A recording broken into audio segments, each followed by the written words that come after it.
A aparência de paz e o segredo do orfanato. A fachada do orfanato Santa Maria era uma mentira. De fora, parecia um refúgio de paz, com seus jardins bem cuidados e as paredes brancas que refletiam a luz do sol. Mas para nós, as crianças que moravam ali, o lugar era uma prisão. As freiras nos diziam que éramos sortudos, que éramos a família de Deus.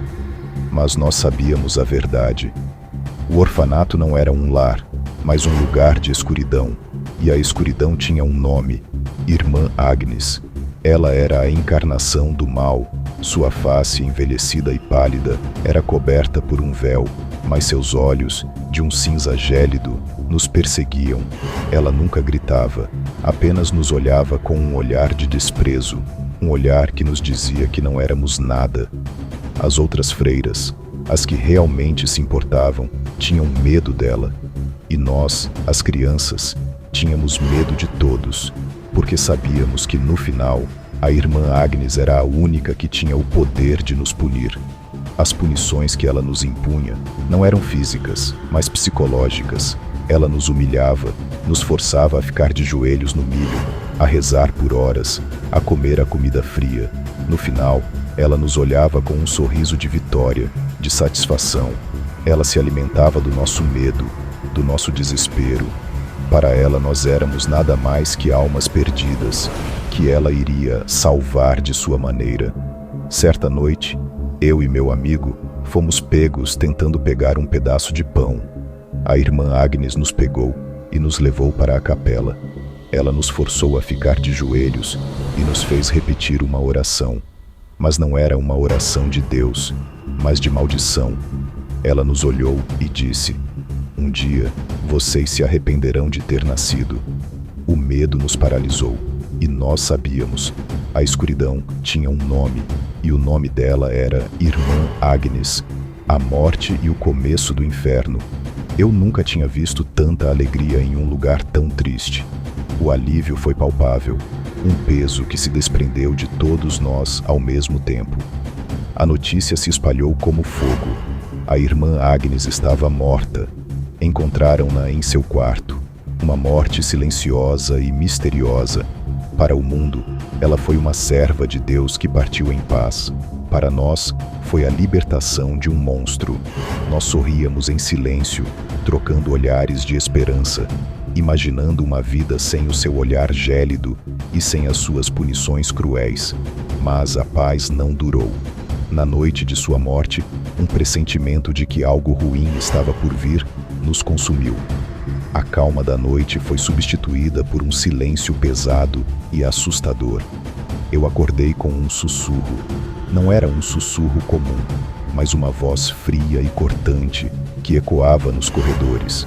Era a voz da irmã Agnes. Eu me levantei e olhei pela porta. O corredor estava escuro, mas eu vi algo que me fez gelar. Um vulto negro com um véu flutuante que se movia com uma velocidade sobrenatural. Era ela. A irmã Agnes, com os olhos de um cinza gélido, estava de volta. O pânico se espalhou pelo orfanato. As crianças gritavam, os objetos se moviam sozinhos, as portas se fechavam com força. Ninguém nos ouvia.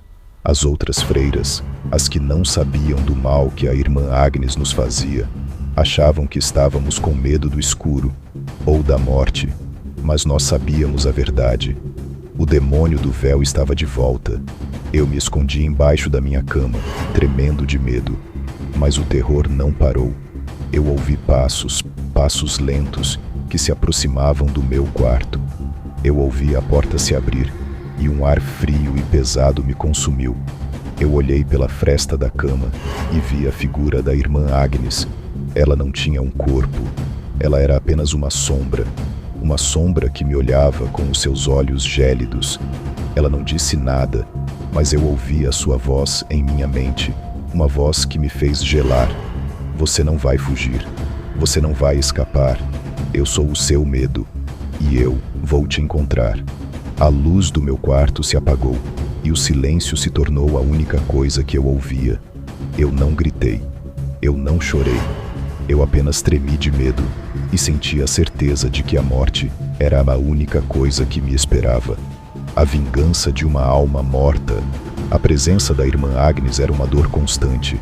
Ela não se contentava em nos assustar. Ela queria nos torturar, assim como fazia quando estava viva.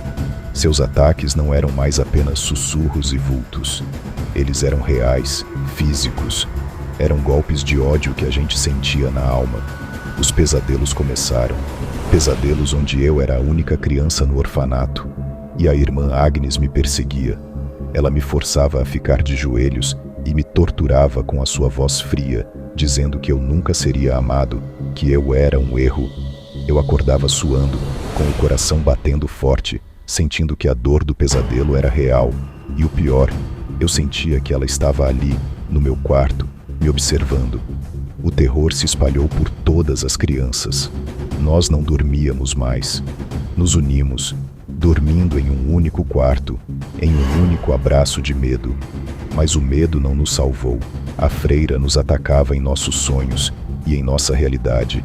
Eu ouvia os gritos das crianças, os choros de dor.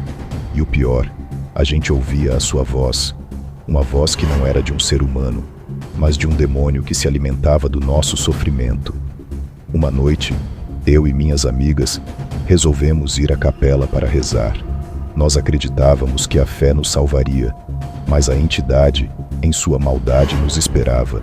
As luzes se apagaram, as portas se fecharam, e a gente ouviu a sua voz, uma voz que nos fez gelar. Vocês não podem se esconder. A fé não vai salvar vocês. Eu vou levar vocês, uma a uma. E o pior, ela sabia os nossos nomes. Ela sabia o meu nome. Nós saímos correndo. As portas se fecharam. Os corredores ficaram escuros. A gente podia ouvir a sua risada, uma risada fria, cruel. Eu me escondi em um armário, tremendo de medo, e ouvi os gritos das crianças, os gritos de dor, de desespero. E eu soube. A irmã Agnes não nos assustava mais. Ela estava nos matando. O exorcismo e a rebelião das crianças, nós, as crianças do orfanato, éramos almas perdidas, à mercê de uma entidade que se alimentava de nossa dor. O medo se tornou nosso companheiro, o terror, nosso ar. Mas a nossa fé, a nossa esperança, não morreu. Em um último ato de desespero, a freira superior do orfanato, a Madre Lúcia, alarmada com o que estava acontecendo, chamou um padre exorcista para lidar com o problema. Eu me lembro do dia em que o padre chegou. Ele não parecia um herói, mas um homem cansado, com olhos que já tinham visto o inferno. Ele não acreditava em nossos relatos de terror. Ele achava que éramos apenas crianças assustadas. Mas quando ele entrou na capela, ele sentiu a presença da irmã Agnes. Ele viu a sua sombra, a sua dor, a sua maldade. Ele nos olhou e eu vi nos seus olhos a certeza de que a nossa história era real. O padre, com sua voz grave, nos disse que não se tratava de uma simples possessão, mas de uma entidade maligna que se alimentava do nosso ódio. Ele nos disse que a freira estava matando as crianças, sugando a vida de cada uma, e ele nos deu uma esperança. Ele disse que, se nós nos uníssemos, se nós lutássemos, nós poderíamos derrotar o mal. Nós nos unimos, nós as crianças, em um ato de rebeldia e coragem. Nós nos unimos, em um círculo de medo, e começamos a rezar. Nós rezamos não com a boca, mas com o nosso coração, com a nossa alma. Nós rezamos para que Deus nos ouvisse, para que Ele nos salvasse. A freira maligna, em sua loucura, se manifestou de forma física. Ela se tornou um vulto negro, com olhos vermelhos, que flutuava sobre o altar.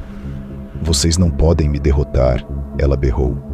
Eu sou a sua dor, eu sou a sua escuridão. Vocês não podem me derrotar. Mas nós não tivemos medo. Nós continuamos a rezar, e a cada oração, o seu corpo se encolhia, se enfraquecia, se tornava um fantasma. A vitória da fé e as consequências. O padre, com o rosário em uma mão e a cruz na outra, se aproximou do altar. Ele não usou a força, ele usou a fé. Eu o ouvi rezar em latim, em uma voz que não era a dele, mas a voz de Deus. A irmã Agnes, em sua loucura, berrou: Ela tentou atacar o padre, mas ele era protegido por um escudo de fé que era inquebrável. Nós, as crianças, nos unimos e rezamos mais alto. Nós não estávamos lutando, nós estávamos nos rendendo à vontade de Deus. Nós que éramos almas perdidas, à mercê de uma entidade que se alimentava de nossa dor, nos tornamos o escudo que protegeria o padre. Nossas orações se tornaram armas, e a entidade, em sua loucura, se encolheu.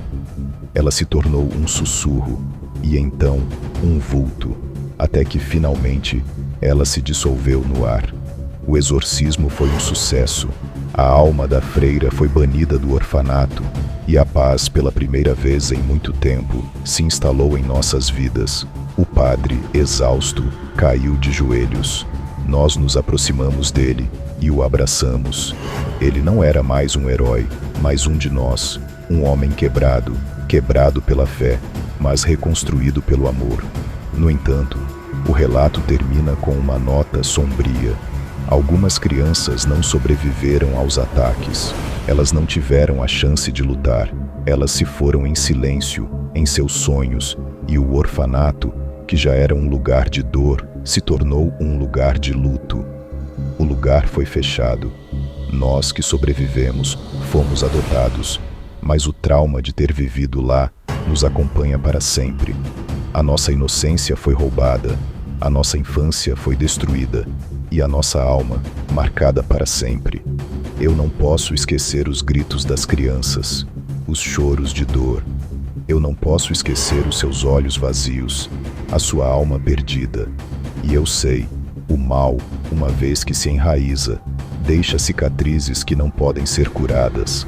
A nossa história não é uma história de vitória, mas uma história de sobrevivência. E eu sou um homem que sobreviveu, mas que nunca, em minha vida, se esqueceu das almas que ela deixou para trás.